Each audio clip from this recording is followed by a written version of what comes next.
It's time for AggroChat, the official podcast of the Tales of the Aggronaut blog and stalwart gaming community, where we talk about stuff and things, and the stuff about the things, and sometimes gaming. I'm Belgast, and let's start the show.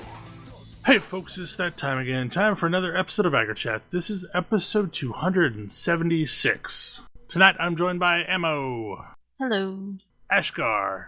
Hi. Grace. Hello. Kodra. Hi. Tam. Hello. And Thalen. Hey there. I'm not complaining, but when we have everyone here, it's a really long list. Heavy party. Shonk sound. Okay, so we got a list of topics that some of them bump, some are brand new. I'm not gonna look because I'm doing something right now, but is the Hollow Knight randomizer a Kodra topic or an Ash topic? Because it could be either. Yes. It's really a both topic anyway. Okay. So someone tell us things. Okay, so randomizers are a fairly interesting concept in speedrunning.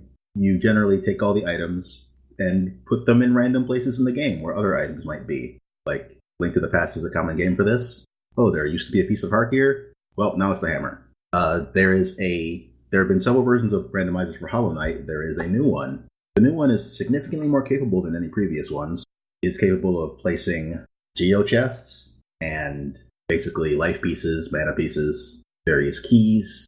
And also this one includes the area randomizer. So instead of being connected to, normal places, things might get weird. I don't want to go into that part yet. That scares me, honestly. I do. So the thing that I found really interesting from an engineering perspective, especially for the area randomizer and the room randomizer, is now you not only need to be able to determine what items are needed to get to a specific area. Now you need to break down if you enter this room from this door, what do you need to be able to get through this? And so their code has to be extremely granular about what items will unlock various paths through a completely randomized Escher print of a world.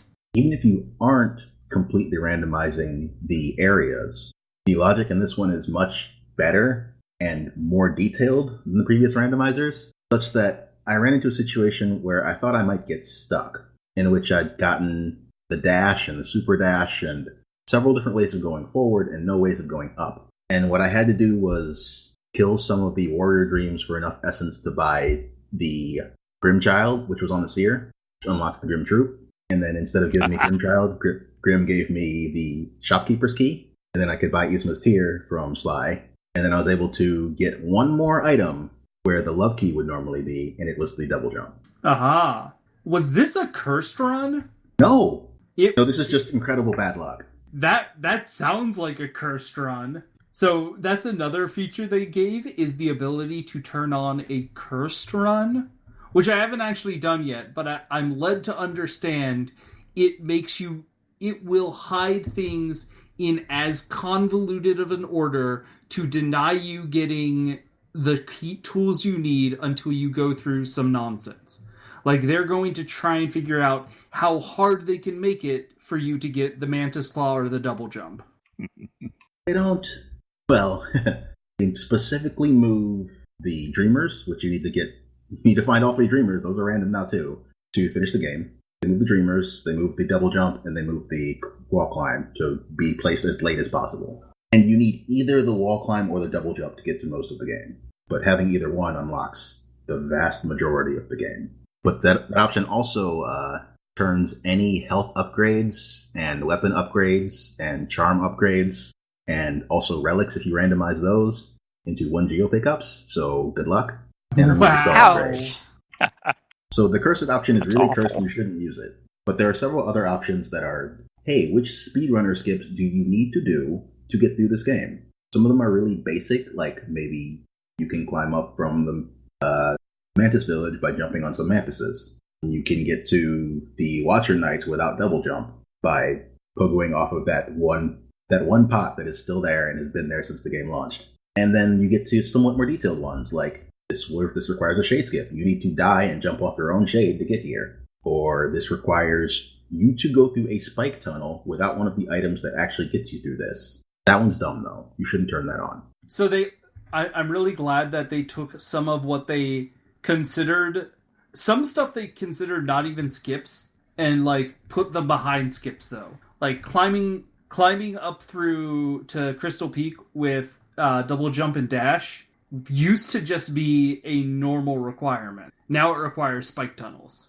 So they've done a better job at tuning the difficulty and making sure some of the more egregious stuff that the game could ask you to do is hidden behind skips and difficulty options. They also removed the skip option that was just a meme before, but put some other interesting things behind it. Yeah, they've gotten rid of Magalore skips and introduced spicy skips. None of the truly awful stuff that you used to do in mag skips is there. But there's a whole lot of really interesting things, and it's really funny just to, like, there is a game to be played where Ash and I were just reading through this document and looking at it and being like, what are they trying to get us to do here? Like, getting up to the Howling Cliffs using only double jump, shade skips, spicy skips, which means that you are jumping all the way up a really tall shaft by double jump, pogoing off your shade, air braking, and then doing that 3 times to get to the top. Which was one of those things where it's like, oh, that would be hilarious to watch somebody else do.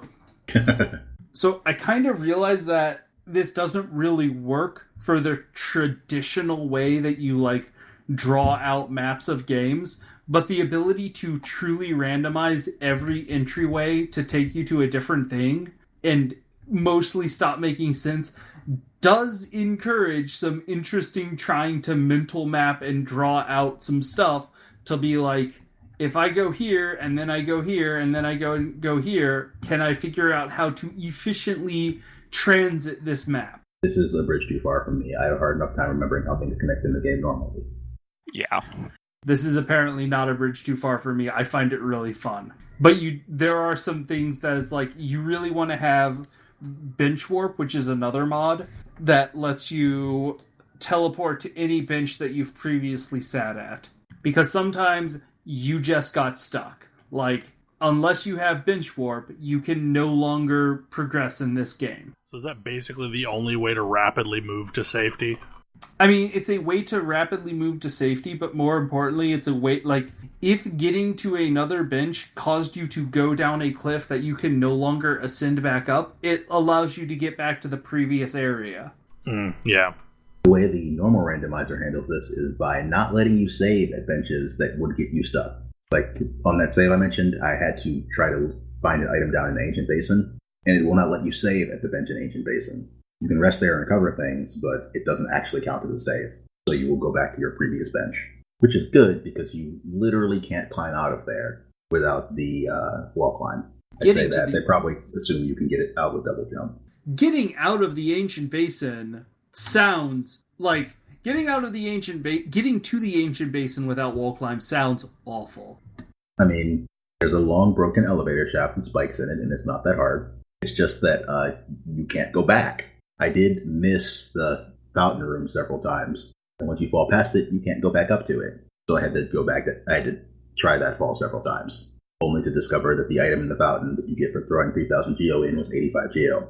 Whoops. So there's something to this that is very interesting, because the game very, very much requires you to intimately know the base game of Hollow Knight.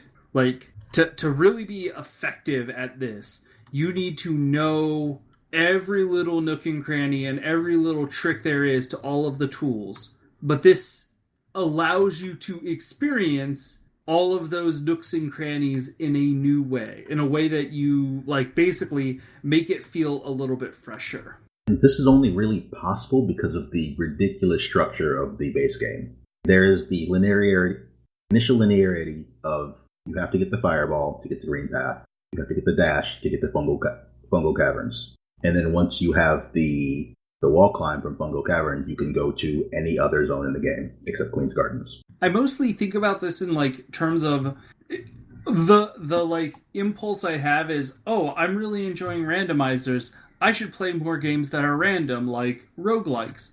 But I don't know if that's really getting to why I'm enjoying this. Is it not the fun of basically like excavating something you're already very good at?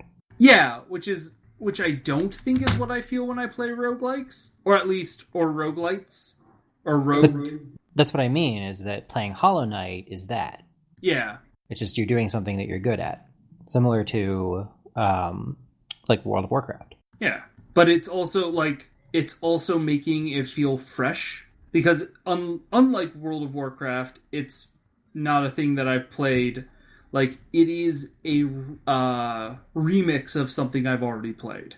It still asks me to think up new solutions. I mean, I wonder if it's at all like the feeling that I used to get playing Doom WADs, to where like it was using all the elements I was super familiar with in the old school Doom game, but like stuff could be remixed in any possible way. But even then, like that's an act of creation more than like just swapping around elements.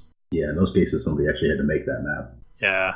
Like, do you get a similar feeling from Mario Maker levels? See, it's interesting. I don't actually feel like I'm as proficient at Mario Maker as I am at this. Mario Maker, though, is also a lot more designed. Like, I am more basking in the impressive construction rather than relishing the, like... It depends. There are Mario Maker puzzle levels, and those are absolutely me relishing in taking existing things and solving a new puzzle. So, yeah, like, there was a bunch of silence that's going to get edited out, but so I think we've moved on to the next topic. Kodra, I assume this one was added to the list by you. Did you go to Geek Girl Con? Yeah, Geek Girl Con's today and tomorrow. And it was a lot of fun. But I think for me, the highlight was at the very end, there's both days there's going to be concerts by the DoubleClicks, which means the DoubleClicks are back, and they're recording, and they're making a new album. It was super cool to get to see them live again. I absolutely adore their music. It's full of super positive lyrics that always make me emotional and happy. And so I'm really excited to be getting more DoubleClicks music. They're going to be doing a podcast where they're going back and doing like the song a week thing, which I'm really excited for. Apparently today is like a big day they're starting a new Patreon, which I'm probably going to be signing up for. But I'm just like, there's a lot of fun, nerdy songs with a lot of heartfelt emotion behind them, and it was really good to be in a room of a couple hundred people all singing along. That's really cool. And at Geek Girl Con is great. Like, it's one of my favorite conventions. It's a very open, inclusive convention with a lot of really cool exhibitors and a lot of cool people and great costuming, and it was a blast. I did a panel on GMing as activism, which was really neat. It was very focused towards the sort of... It was at least more focused towards the GMing for streams than I normally consider. That's not exactly what I think of when I think of GMing, but the panelists were both people who did role-playing streams, so I can understand why that'd be front and center in their mind. And then we did a lovely Disney sing-along. We got of which none of it was probably recorded because Disney is litigious. We might have at least a little clip of Eli singing Under the Sea, which was delightful. Eli was dressed up as Scooby, and I was dressed up as Fred, and so there were a lot of people excited to see the family cosplay. But I don't know. It's a good con. If it were a local thing, I would absolutely go to it. Yeah, it's nice to have a nice local convention like that. It's nice that it's low key. Mm-hmm. Yeah, I don't know if Arrow was doing it this year, but like a lot of times she brings like her, what is it, Dragon Sworn cosmetics. Mm-hmm. I did not see her booth, but I know the last couple of years she was actually sending some representatives to it. Yeah, Like, yeah. Dragon Sworn's become big. It has. And it's branched into dice. Yeah. This is our plug for Dragon Sworn Cosmetics. We know the people who do it, and they do cool makeup and now dice, I guess. Yep. Themed around like nerdy stuff. Yes, and the creator is very awesome. Yeah, it is super low key and it's super kid friendly, and so I really appreciate that. It's one of those things where I don't mind PAX like for what it is, but I don't think I would want to bring my son there for quite a few years. And he's been to every single Geek Girl Con since he's been alive, so it's been great. It's our little convention. Yeah, Yeah, it's really heartwarming. I tend to like that it's chill, because like I woke up today with not enough spoons to do things, just at all. But I could go and hang out. Wasn't too bad. Yeah, that's all I really have for that. Cool. So, another thing that happened since the last show is a game that we long accused of being Vaporware actually released, and it's actually really damn good. Look, I don't believe it exists either. I still don't believe it. It's shockingly good. Like, it's probably my favorite Star Wars game since KOTOR so far. Yeah, that sounds about right. Because, like, yeah, it's really freaking good. Like, it has a lot of heart, and it's well acted, and it has an excellent new droid to add to the universe. It's always got to be an excellent new droid. BD1 is a great dog. It might be the best droid. Because BD1 is so tiny, It's great. but has so much heart. Oh yes. Like, yeah, it's really neat. Like, there's so many little things that make this game just like super cool right off the bat. Well, and like it's telling a story that I always thought had to have happened, at least on some level, but we never got. Yeah. Well, like the very best Star Wars tells a story that makes the setting feel bigger, and this does that. Like, this delivers on that in spades. It just fleshes out a bunch of the world. Like what it really does that's, I think, more interesting than anything else is giving us more of a vision of what the Imperial takeover felt like to the common person. Yeah. And the game has these excellent set pieces that, like, are really creative uses of level design to pull you into the world quickly, like extremely quickly. It is exactly like Uncharted. Yeah, like it's basically Star Wars Uncharted. Like, that was within minutes of playing it. I'm like, oh, well, it's just like Uncharted 2. Yeah, this is This is Uncharted 2, but a Jedi. Yeah, it hits this incredibly elegant middle ground between Uncharted and honestly, it, like, the Dark Souls comparison exists, and I just don't believe it for a reason. Right. And well, I mean, it exists, and it makes sense in this game because it is what this game is doing. This game is that. It's just also, it's like Dark Souls figured out a certain kind of DNA, and this is taking parts of that DNA and splicing them with Uncharted. And the result is incredible. There's also a lot of Darksiders, at least the Darksiders part that inherits from Zelda. And I would say it's more Darksiders-y than Zelda-y, but, you know, it's the same kind of idea to where, like, you're moving through the world and there's stuff that you can't get to yet, just like a Metroidvania or a Zelda game. But at some point you will find the thing that lets you come back and re-explore that area. And like the first planet, I've revisited a couple times now because like I got so far and then realized, oh, okay, well my new power only got me this far. Now I'm going to have to wait for the next thing, and then I get the next thing, and like, oh, okay, I can go a little bit further. But it also does a really good job of not having so many of these that it's really hard to find them when you finally get the power. Yeah. If that makes sense, because like that's always been the problem with Metroidvania is like, oh, I remember seeing these, like, and honestly, Bloodstained was real bad about this. Like, I remember seeing all these. Oh God, where was that even?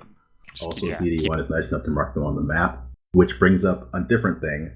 This is probably the best 3D map in a game I have ever seen. It's true. Like, it makes good sense, which, you know, in itself makes sense in a world that's had viable 3D maps, like, as part of the game world. Like, this is a technology that I'm sure they would have had to have mastered at some point. But, like, it makes sense to, like, kind of go through the tiers of elevation and things like that. Also, like, the other thing that this game excels at is making you feel like a Jedi. Yes. Because there's a bunch of things that, like, oh, I need to chain one of these and one of these and one of these together, and now I can traverse this terrain. Oh God, I feel amazing. Yes. It hits so Uncharted makes movement feel really good. And one of the things that always frustrates me about Dark Souls games, honestly, basically up until Sekiro, movement feels terrible. Like, but that's part of the game. Like, part of what Dark Souls does is make your movement feel bad. Like, you are kind of sluggish. Like, even as fast as you are, you're not, like, agile, to make it feel more desperate. And here, you're nimble. You're as nimble as you expect a Jedi to be. And the movement animations, there is an absolutely insane library of movement animations for this game. It's incredible to see. If you flail around as badly as I did in the intro, then you might see a lot of them. Well, yeah. And attacks too. Like you moving your controller affects the direction you're attacking in a way that most games don't. And like allow you to chain into specific attack sequences like really fluidly. The better and more accurate you are in combat, the more competent your animations look. And it creates these moments where, like, if I'm just like button mashing and flailing, my character is flailing. I look like Luke Skywalker just raging in Empire. And when I'm actually like getting my timings right and my dodges, I look like prequel trilogy twirls and spins. It's awesome. Well, and the other thing that I noticed is like a lot of your picks are not like superfluous. They like dictate how you're going to play from that point on. Like, so I like always running in game, and there's a talent pick that is basically when I'm running, it will attempt to auto deflect basic blaster fire. And that is a game changer, especially when you're dealing with like packs of stormtroopers. You could just like run up on them, and then there's a charge attack that I do all the friggin' time. So like basically I can run into combat, deflecting bolts as I go, and then charge a specific target, which leads to a combo off to another target, and like before long I've whittled through like 6 stormtroopers like nothing, and it feels amazing. Yeah, the game does a really good job of making, when you are successful, it doesn't have the thing that I often associate with Souls games, where wait for enemy to make their attack, walk in and make your weak hit, and then get out. It's like almost every big enemy I fought, I get to do a combo against. I get to actually fight. I don't like sit there and wait and then plink them, and then wait and then plink them, and the game punishes me if I try to take more. the big mechanical reason for this is that your basic attack doesn't cost any resource. Like in almost all Souls games, including like Code Vein and also Bloodborne, your basic attack costs some of your stamina bar, which is also your resource for keeping yourself alive. This time, your basic attack costs nothing, and your big attack costs force bar. So the thing that keeps you alive is only used for keeping you alive. It makes for a much more fun experience for me, because it means that it's like, oh, I have all of these cool attack combos that I actually get to use, and that's a cool feeling. Okay, I'm curious. Like, I'm not going to go into names of things at this point, but basically, one of the first choices is you either go to a red planet or a blue planet. I went to the blue planet. Did anybody go to the red planet? No. I haven't made it off the first planet yet, so no choice yet. Okay, yeah. Like, the game specifically warns you that you should probably not do this thing, but it lets you. And I am curious just how punitive that decision is. I mean, I'm familiar with my Star Wars lore. I knew exactly where that was, and I didn't want to go there. Yeah, Sounds like a horrible idea. I was like, oh no, I know my Star Wars lore. I don't want to be here. No.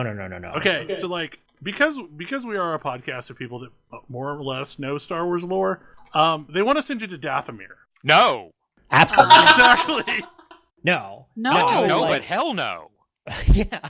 But why? Because There's no reason. There's no good reason. I am unconvinced. Nope. Yeah, I saw it. I was like, you want me to? No. What's the other planet? Let's go there. I started to go there, and like it literally is like your mentor character is like, I don't know if this is a good idea. Are you sure you want to do this? And you're given one of the very rare dialogue prompts. Yeah. And it's like, yeah, maybe we shouldn't. You can get a dialogue prompt in this game? I haven't seen any of those yet. Exactly. They're kind of rare.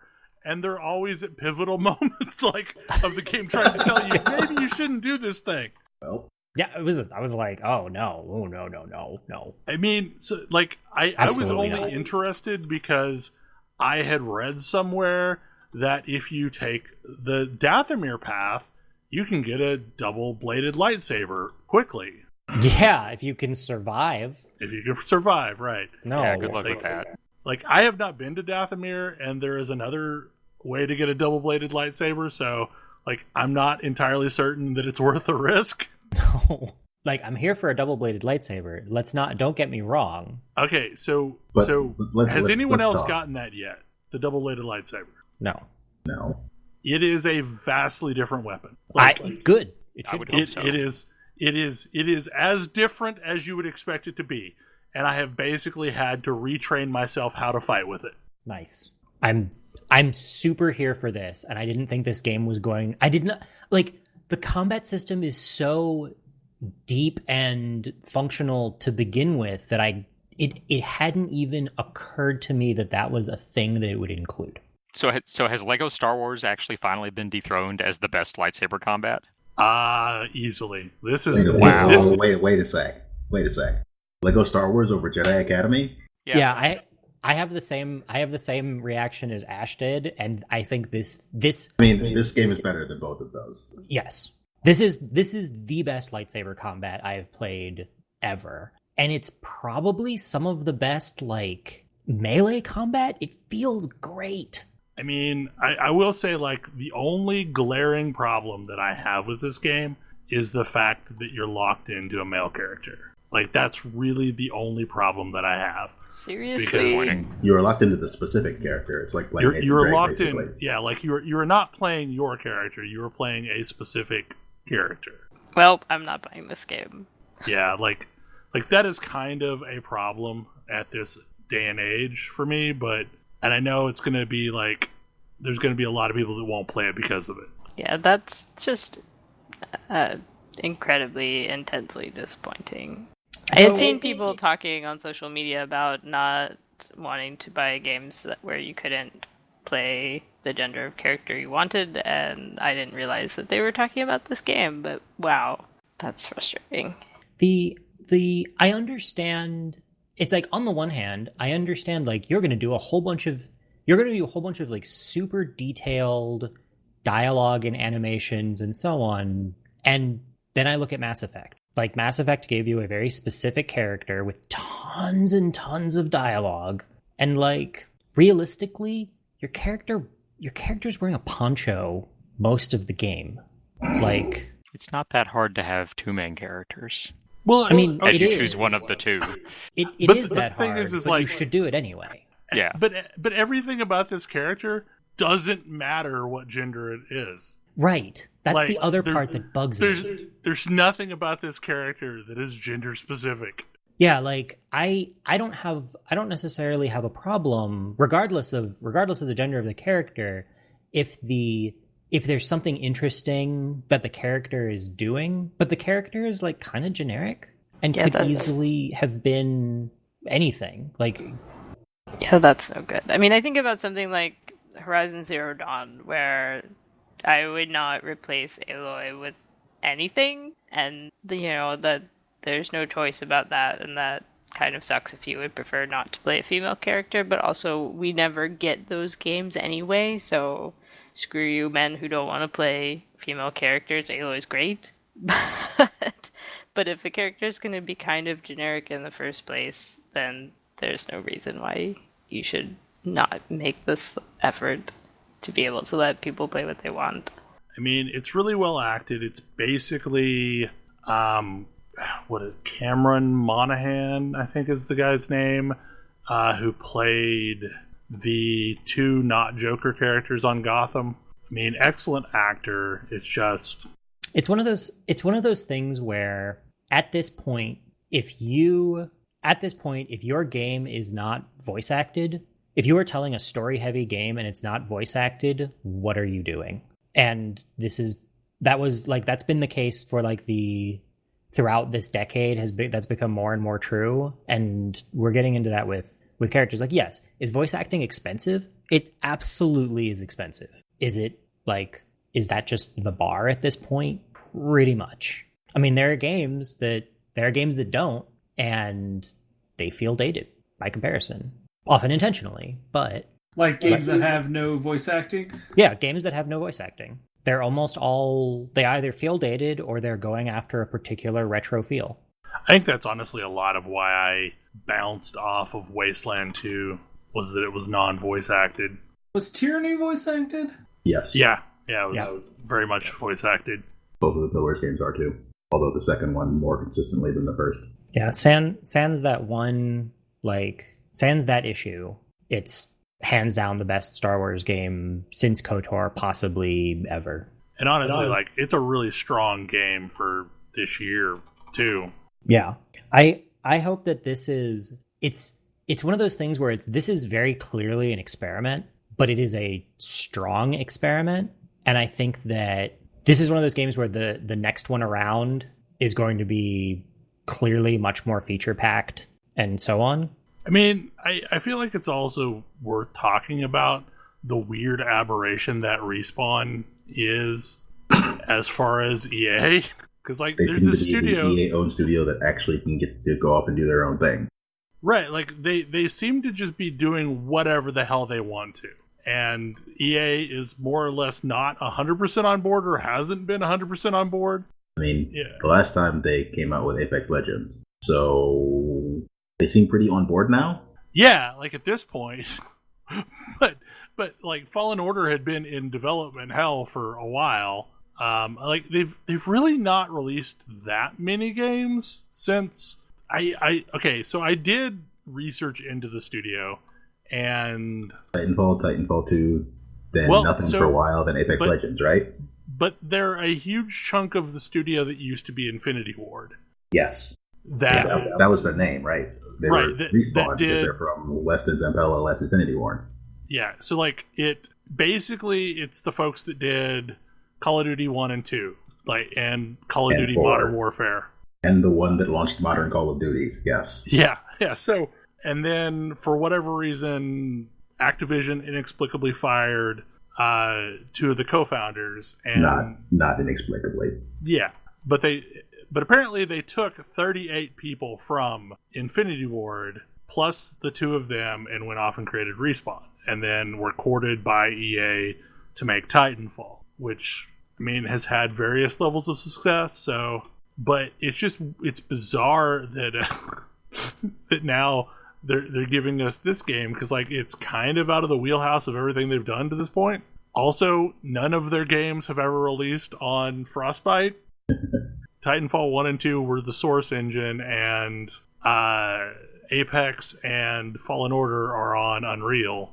Apex is source too. Oh, is Apex source? Okay, I thought Apex was Unreal. But yeah, I mean, it's interesting to see this sequence of events, and I'm curious to see what the game after this looks like. I mean, because I have a feeling like this is going to launch a franchise for Fallen Order pending Disney continues to let EA make Star Wars games. and this may have been like a last-ditch effort in trying to get like something worthwhile, because Battlefront was not great, either one of them. I mean, the first one did perfectly fine, and the second one made EA the subject of legislative attention. I mean, but like more or less, other than Star Wars: The Old Republic, it feels like they didn't really do much with the Star Wars license. The Old Republic was before they got the exclusivity deal, though, wasn't it? I don't know. Yeah, and that may have just been using previous deals that, BioWare had used for KOTOR. The EA deal wasn't until 2014, so yeah, the Old Republic predates that. I'm still super interested to see what the Old Republic setting movie ends up being. Weird. That. I mean, I gotta give Disney credit. Like, they're doing a good job of cherry-picking the things that they should probably have kept from the extended universe. It's true. Like, they're really, really judiciously choosing the best of the stuff. Like, we have Thrawn back. That was a good choice. We have Thrawn back? Yes, we have Thrawn. Oh, yeah. What was that from? Rebels. Also a new book. I mean, not that new now. It's been out for a couple of years, but yeah. But, like, they've been slowly cherry-picking Rebels and Clone Wars were definitely saving some things that they liked from the EU. Yep. I mean, yeah, that's mostly the places those things have shown up. I mean, I also feel like I'm not going to get into this at length because it's brand new, but, like, the new Mandalorian TV show is also doing some deep cuts of Mandalorian lore to kind of put them back in. I'm just holding out hope that at some point JodoCast shows up and gets just completely punked by a real Mandalorian. Okay, so I'm now curious because I played the Star Wars card game and JodoCast was like a character in that. What media was JodoCast from? The West End role-playing game. Really? Is that where he came Yes. from initially? Because I know he's in Yes. comics. So the West End role-playing game, there was a module called Tatooine Manhunt, and the cover art was basically a shot of the bounty hunters from Empire on Tatooine. But they couldn't actually have Boba Fett and Dengar and IG-88 and so forth in the module. So they created new bounty hunters who just happened to look like those bounty hunters, all of them, and put them in that module. And so JodoCast was one of them. He was the Boba Fett stand-in. I can't believe it's not Boba Fett. Yes, but there are also I can't believe it's not Zukas and Forlom and IG-88 and Dengar and the lizard dude, Bosk. So, like, I'm guessing JodoCast is the only one that really survived that because I know Because they of JodoCast needed someone from in cool Mandalorian armor, and Boba Fett was dead. So let's use this guy. Well, like, I remember JodoCast from the Dark Horse comics. Yeah. Well, he also showed up as an alternate Boba Fett in the Taraskasai fighting game. Yes, I remember that too. I mean, like, was he even a Mandalorian? No, he was not. He got a hold of some of the armor. And if Boba Fett actually caught him, it would have been bad times. Because also, he was running around in this armor looking like Boba Fett and, kind of sucking it up. And, that makes Boba Fett look bad because people think it's him. Because, Boba Fett was, really cool and competent. Not that we ever saw any of that on screen. Selling toys. I mean, it was implied. No disintegrations. No, because that's what you tell the guy who's always screwing up and accidentally disintegrating dudes when he's not supposed to. Look, he looked really cool in that armor, and that's all that really mattered. He did. And I've seen more than one person saying that basically The Mandalorian is them giving us a character who is actually what Boba Fett was sold as, but never was. I would agree with that. Like, I mean, he's famous for catching Han Solo and then falling in a pit multiple times.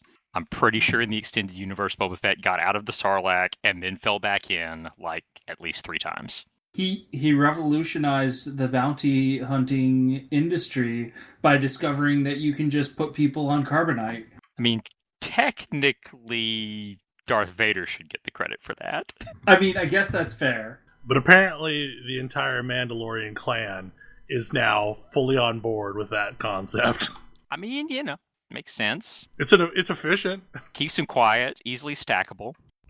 Comes with their own repulsor lifts attached so they can float around. I'm not seeing a downside. No. Okay, Tam, I don't even know how to ease into this topic. Or do we not? Do we not even have enough time for it, and we should just skip it to another week? We've got time for it. I think. We've got time. Okay. So I've played 2 big games of 2019 pretty much back to back. Finished one, and I'm a decent ways into the other one, and the contrast is really huge. I finished The Outer Worlds recently, and there was a tweet that I super agreed with. That was, I don't love Outer Worlds the game, but I absolutely adore Outer Worlds the IP. They did such a great job on the art, backstory, and tone of this game. It's a marvel. I super agree. I was trying to figure out, because towards the end of the Outer Worlds, I did the thing where I turned from I'm going to meticulously explore and open all the chests and fight all the things to I am beelining story. And I started beelining story like right around the time when all of my like character builds were coming together. And my ultimate takeaway from the Outer Worlds was that I didn't love the spaces I was in. And it seeing Jedi Fallen Order, where the spaces are really intricately crafted, really puts that into relief, especially because like so many Star Wars games don't have interesting spaces, which always frustrates me. Like there's so many interesting, like Star Wars is all about interesting space and these like interesting set pieces, but then when you actually play most of the games, they often lack that. I mean, I really enjoy, it's one of the reasons why I still think about the Jedi Outcast, Jedi Academy series, is because they had really, really great level design, but a lot of ones just don't. And it's a super subtle thing that makes me think of all of the games that I kind of get tired of. And what are the spaces like? Are the spaces still like fun and interesting to traverse? Are they populated with interesting encounters? Do the encounters feel different and varied? I think that the biggest disservice that like Outer Worlds has, that was the same with like the Fallout series, is there's a lot of sameness in the type of enemies that you fight, to where they're more or less kind of forgettable. There's just like massive waves of enemies. Yeah. And I often don't feel like I'm using the terrain to my advantage or dealing with it in some interesting way. Yeah, so when I think about that game, there's like exactly one room that I can sort of describe that I thought was an interesting challenge. And that was the room with where you are trying to put all of the big like beasties to sleep. And so you're trying to sneak around and install stuff and turn it on while it's still like there are monsters in the room.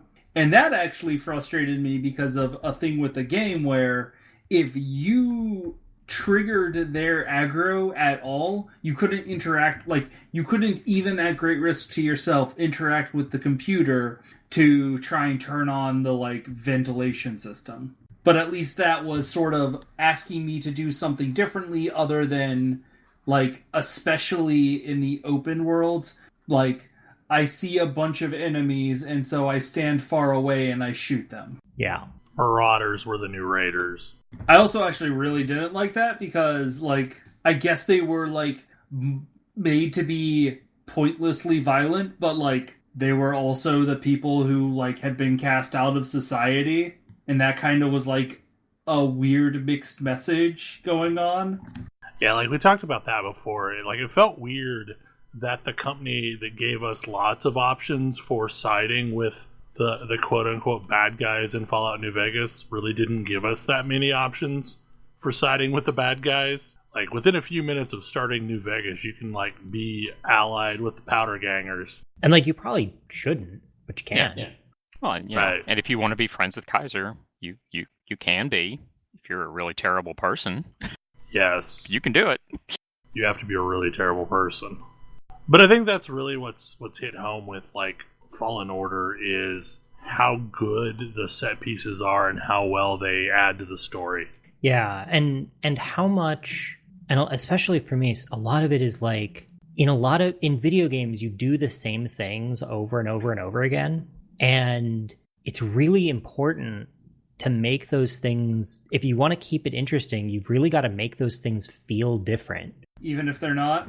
Well, I mean, sometimes even if they're not, but like from an encounter design, for example, from an encounter design standpoint, you're going to have, you know, X number of mobs in a pretty limited number of configurations, and that's got to be interesting every time. Well, and like one of the things that I noticed was like Fallen Order did a really good job of varying like the types of mobs that you were fighting, so that if you came across like a stormtrooper with the, you know, ubiquitous orange pauldron to denote that they're a captain, no, they really do fight better than the average mob, and Yeah. they're way trickier to get around, and they will do some of the same things, but they'll, you know, throw some different stuff out, and they'll interact with the other players or the other NPCs that are like there, to where they'll like almost literally send the minions out first, and while the minions have you distracted, attack you from behind. Yeah. Actual tactics? What?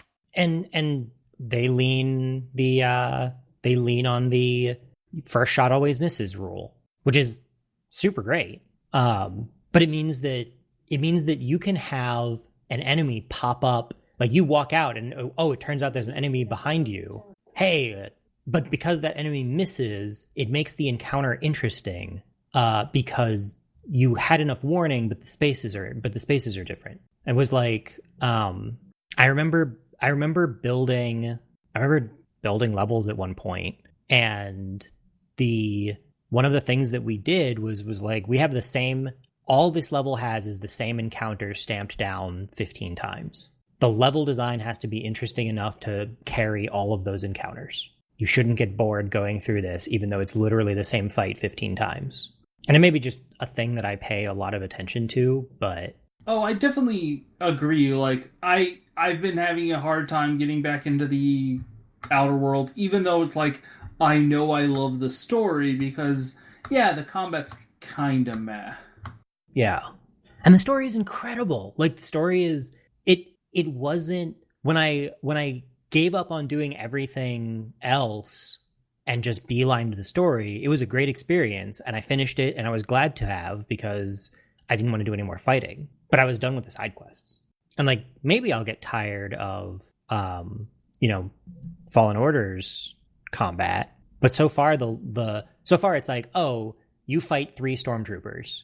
I fought 3 stormtroopers in, like, 20 different configurations, and it's been interesting every time so far. And I think the game also asks you to make a really interesting choice, because like it gives you multiple ways to sustain yourself, but like they all have costs. So there's the whole whatever Cestus flask or option to where you basically have a limited number of heals, or you can rest at any of the very plentiful rest shrines, but doing so respawns everything in the level. It's a bonfire. You rest at the bonfire. It's a bonfire and an Estus flask. Yeah. These Dark Souls comparisons aren't for no reason, really. Yeah. So if you die, do you go get your souls back? No. Yes. Yeah. Yeah. Well, it depends on what you died to. If you died to an enemy, yes. You like fell off a platform, it just respawns you right back on the platform. You take a bit of health damage, but like not much. It is possible to die and have to respawn if you fall off a platform too many times. Ask me how I know. Guys, I've fallen off a lot, and that hasn't happened yet. It's because it takes a little chunk of health off when you do. And if it's your last little chunk of health. Yeah, if that happens, I don't know how you get that the points. When you die, you lose your progress to your next skill point. And if you hit the enemy that killed you, you can get it back. Yeah. You just need to hit that enemy. You can like tag you don't somebody need to kill the and run. enemy. Yeah. Which is nice. How I know this. Yeah. Also, if you tap that enemy, it fully refills your health and your force and gives you your XP back. Yeah, that is kind of cool. Because it's like, oh, hey, if you get into a fight with something you shouldn't have, you aren't just SOL. Like, tap it and leave. Tap it and run away. Get your health. You'll get your health back in case it's just like a real horrible enemy to fight. In case it's a frog that tries to stick his tongue out and take 2/3 of your health in one bite. Yes. As always, this is Star Wars. The worst thing is not the other person with the lightsaber, although they're pretty bad. It's the wildlife. Oh, random wildlife. Because maybe we really shouldn't be inhabiting these planets. No. So I'm curious, because there's now a lot of comparisons to a game I really like. Are there also like big epic boss fights that feel super cool? Yes, I think. Like there are definitely some epic fights that I've partaken in. Yeah. Like one of them was a thing I never should have taken on by myself and shouldn't have survived. They're very Star Wars feeling fights. Like I don't want to go into too much more detail because like when it happens, I want you to be shocked by when it happens. But yeah, things you're gonna fight some stuff you shouldn't be fighting. I like fighting things like that. When the thing I'm thinking of happened, it was like kind of matter-of-factly and with zero warning. I will say that the game's first boss fight doesn't expect you to die, so that's a plus. Yeah. No, you just have to survive. Doesn't expect you to win either, but doesn't expect you to die. Yeah, it's interesting seeing the design lessons from Dark Souls in a game that is not catering to the Dark Souls crowd. I hear it's catering to them a lot more in terms of difficulty all the way up. Sure, but like the fact that there's difficulty settings is sort of your first hint. I also think Dark Souls should have difficulty settings, but that's a different conversation. Can I kill a whole bunch of things and level up? Yeah. I mean, there aren't levels per se, but there is a talent system, and every single one of the talents feels very...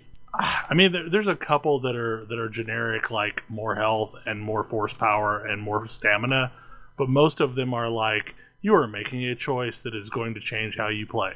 And the thing that I noticed is like, a lot of times the problem with the talent tree system is it feels like you have to take a bunch of crap talents to get to the one you actually want. The game seems to be very generous of what it considers as connecting talents. Like, so picking this talent may open up like 4 other talents.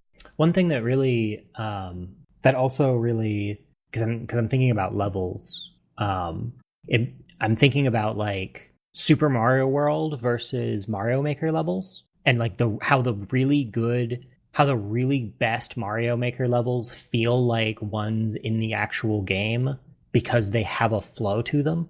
And I think that's something that's really, really artful in Souls games, that the punishing, like, punitiveness of them means that you don't often get to see. I mean, we were chatting with a friend recently who didn't even realize that Souls games shared a whole ton of DNA with Metroidvanias because you could never get far enough into them to see that shape take. Mm-hmm. And like that's a real pity because like Souls games have often have really interesting, clever level design. Now, do the worlds you're in feel big enough to have like that same shortcut path open up so that you can quickly navigate once you've gotten through it all? It's real obvious when you open up a shortcut because it says shortcut opened. Yes. Which is great because it means that I know where I'm going. Like you don't just get lost. Partly because it has probably the finest 3D map I've seen in a video game.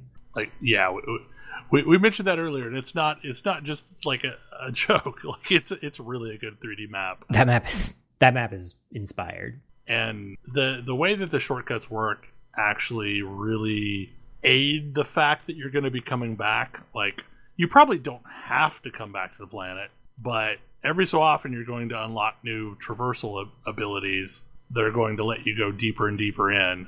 And honestly, most of what you're unlocking are just cosmetics. Yeah, cosmetics and little snippets about the world, skill points occasionally, heart pieces.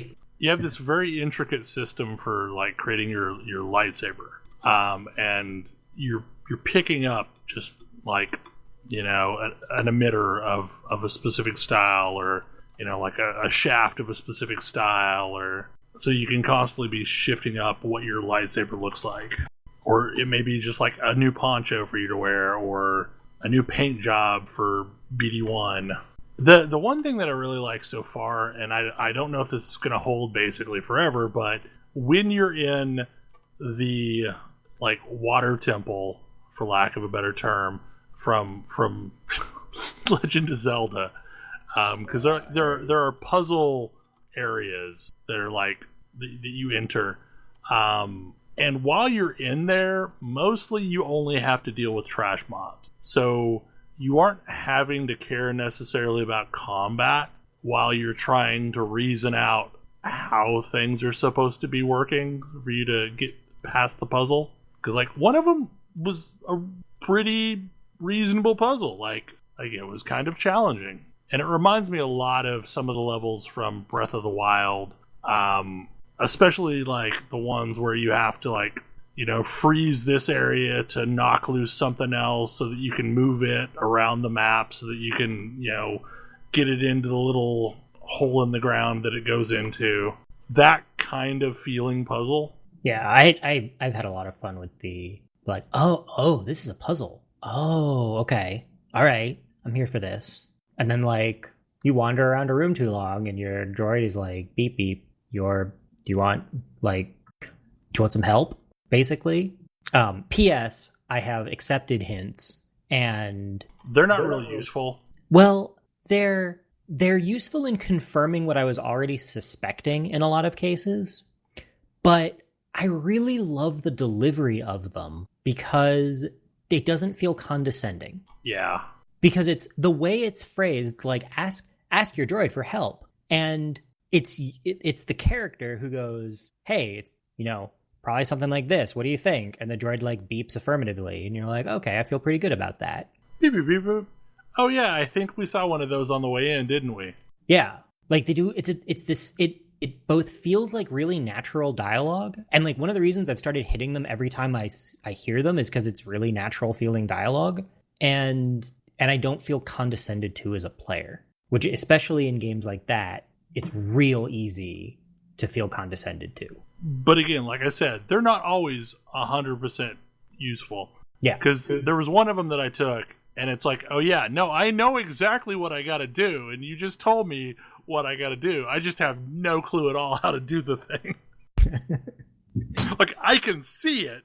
But I prefer that to like freeze frame, pan the camera, zooming on the thing, hover there for a full minute while your characters talk in like, while like a pop-up window with a narrator narrates to you how to use this puzzle.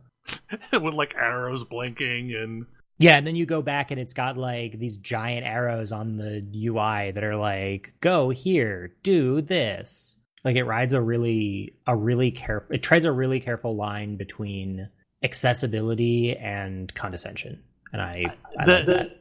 The thing that I've liked the most so far is it's something that like rides a line in a lot of games, and so there is a visual vocabulary of how this world works, and it is given to you a little bit at a time. And so far, I have not been put in a situation where I am asked to figure something out that is a brand new vocabulary element that I've never seen. Like, by the time I encounter something, I usually already know what that means. And it's a situation of, oh, I just need to put all these elements that I already know together to solve the problem at hand. Yeah.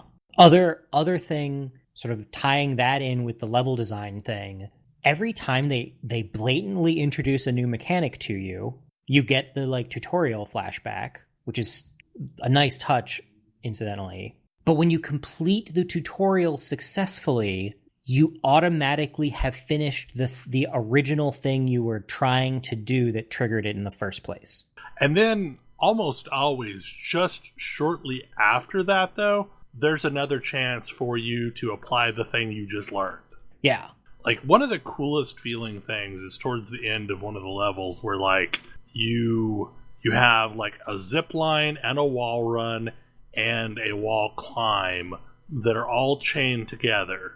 And you just have to execute all three. Like, but by that point in the level, you will have used all three so many different times that there's no concern about chaining them together, because like, okay, it's just me doing all these three things that I've already learned. Yeah. I mean, this is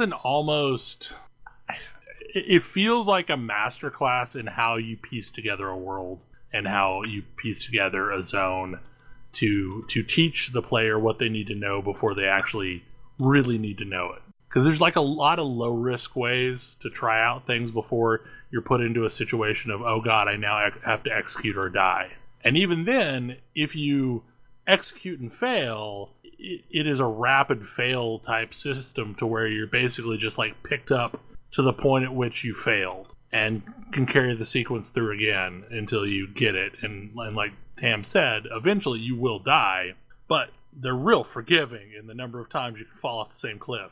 I am particularly bad about sequences that like have me barreling down a slide and then I have to grab a rope. Oh man, I've been having flashbacks to Mario 64, which I was also bad at. Man, when you nail a sequence of a series of things and it works well, you feel awesome and you feel very much like a Jedi. Especially when you're having to do like a sequence of force freeze. As long as you don't screw it up and get torn to pieces by a fan. Yeah, I mean, that's just one little thing, I guess. I think at this point, more or less, we've gone time. Any final thoughts about anything we talked about this evening? Oh, that's a good game. You should play it. It's very good, and this randomizer is hilarious. Jedi Fallen Order is extremely good if you can get past its one fatal flaw. Yep, seconded. Anyway, hopefully you enjoyed the show, and we will see you again next week. Good night. Good night. Good night. Good night. See ya.